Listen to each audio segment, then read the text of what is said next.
ഇത് സാറ്റർഡേ ആണ്, രണ്ടുപേരും വീട്ടിൽ നിൽക്കുന്ന ദിവസമായിരുന്നു. രാവിലെ എഴുന്നേറ്റപ്പോഴേ എൻ്റെ അടുത്ത് പറഞ്ഞു, അമ്മ ഇന്ന് ദേശീയ ഭക്ഷണമായ ദോശ മാറ്റി പിടിച്ചേ പറ്റത്തുള്ളൂ എന്ന് പറഞ്ഞു. രാവിലെ സാധാരണ ദോശ, അപ്പം, ഇഡലി ഇങ്ങനെയുള്ള ഐറ്റംസാണ് ഞാൻ എളുപ്പ ബുദ്ധിക്ക് വേണ്ടി രാവിലെ സ്കൂളിൽ പോകാൻ പെട്ടെന്ന് ഉണ്ടാക്കണ്ടേ, അപ്പോൾ അതിന് വേണ്ടി ഉണ്ടാക്കുന്നത് കേട്ടോ. അപ്പോൾ ഇന്ന് ഞാൻ പഴങ്കഞ്ഞി ആയാലോ എന്ന് ചോദിക്കേണ്ട പാടെ എല്ലാവർക്കും സന്തോഷമായി, 3 പേർക്കും കേട്ടോ. അതായത് അച്ചാച്ചന് ഉൾപ്പെടെ സന്തോഷമായി കേട്ടോ. അപ്പോൾ നല്ല കട്ടത്തൈര്, തലേന്നത്തെ കട്ടത്തൈരും ചോറും ഉണ്ടായിരുന്നു. കട്ടത്തൈര് നമ്മൾ ചോറ് എത്ര എടുക്കുന്നു അത്രയും കട്ടത്തൈര് എടുക്കുകയെങ്കിൽ അത്രയും ടേസ്റ്റാണ് പഴങ്കഞ്ഞിക്ക് കേട്ടോ. ഇത് കണ്ടപ്പോൾ തന്നെ വായി വെള്ളം ഊർന്നു കേട്ടോ വീഡിയോ എഡിറ്റ് ചെയ്യാൻ നേരം.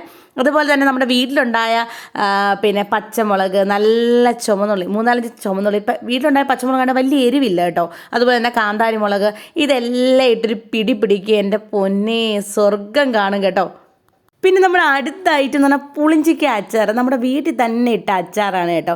കളർ നോക്കി കണ്ടിട്ട് തന്നെ കൊതിയാവുന്നില്ല. അങ്ങനെ കൊതിയാവുന്നില്ല, ലൈക്കും കമൻറ്റ് ചെയ്യാൻ മറക്കരുത് കേട്ടോ. പിന്നെ തലേന്നത്തെ മീൻകറിയും കൂടെ ഉണ്ടായാലോ. തലേന്നത്തെ മീൻകറിയുടെ ആ ചാറ്, കുടംപുളി ഇട്ട് വെച്ച മീൻകറിയുടെ ചാറ് കൂടെ അങ്ങോട്ട് ഇട്ട് കഴിഞ്ഞാൽ ഒന്നും പറയണ്ട, കളർ കണ്ടാൽ തന്നെ കഴിക്കാൻ തോന്നും അല്ലേ. പിന്നെ ഒരു നൊസ്റ്റിന് വേണ്ടി ഞാൻ പപ്പടം അങ്ങ് പൊള്ളിച്ചെടുത്ത് കേട്ടോ. ഇന്ന് പപ്പടം പൊള്ളിച്ചെടുത്തു. അതുപോലെ തന്നെ ഉണക്കമീൻ വറുത്തെടുത്തിട്ടുണ്ട്. ഇന്ന് രാവിലെ പോയി കടയിൽ പോയി മേടിച്ച ഉണക്കമീനാണ് ടാനിയ.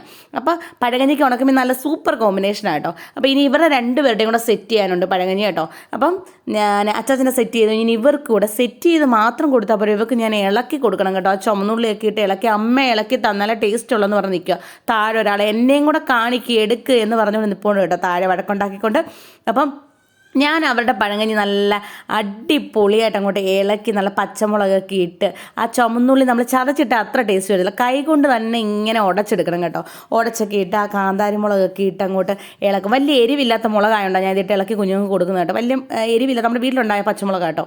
അപ്പോൾ അതിൻ്റെ കളറൊന്ന് കാണണം ലാസ്റ്റിൽ കേട്ടോ. നല്ലപോലെ തൈര് ഒഴിക്കാമെങ്കിൽ അത്രയും ടേസ്റ്റാണ് കേട്ടോ.